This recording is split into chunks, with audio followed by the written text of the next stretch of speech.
Ganesh Chaturthi special masala சுண்டல். நம்ம Ganesha on the வேல இருக்கிறாரு. அவருக்கு பிடிச்சமான சுண்டல் நம்ம ரெடி பண்ண வேண்டாமா? ஓகே. இப்போ வந்து நான் 1/4 கிலோ சுண்டல் வந்து நைட்டு ஊற வச்சு எடுத்திருக்கேன்.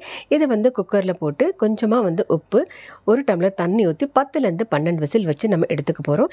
இது ரெடி ஆகட்டும். இப்போ இதுக்கு நம்ம மசாலா வந்து ரெடி பண்ண போகிறோம்.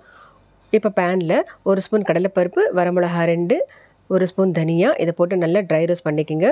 கொஞ்சமாக கருவேப்பிலை, 1 ஸ்பூன் துருவிய தேங்காய், கொஞ்சமாக வந்து பெருங்காயத்தூள்,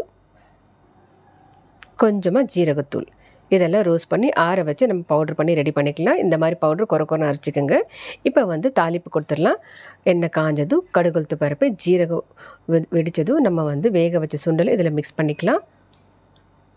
ஒரு சிட்டிகை வந்து கலருக்கு நான் மஞ்சத்தூள் ஆட் பண்ணியிருக்கேன். அந்த மசாலா மேலே ஸ்ப்ரிங்கிள் பண்ணி மிக்ஸ் பண்ணி விடலாம்.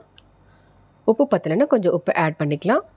ஃபைனலாக கார்னிஷிங்க்கு வந்து நான் கொத்தமல்லி போட்டு கார்னிஷ் பண்ணிவிட்டேன். அவ்வளோதாங்க, டேஸ்டியான மசாலா சுண்டல் ரெடி. இந்த ரெசிபி உங்களுக்கு பிடிச்சிச்சின்னா நீங்கள் ட்ரை பண்ணி பாருங்கள். எங்கள் சேனலை லைக் பண்ணுங்கள், கமெண்ட் பண்ணுங்கள், சப்ஸ்கிரைப் பண்ணுங்கள். Happy cooking.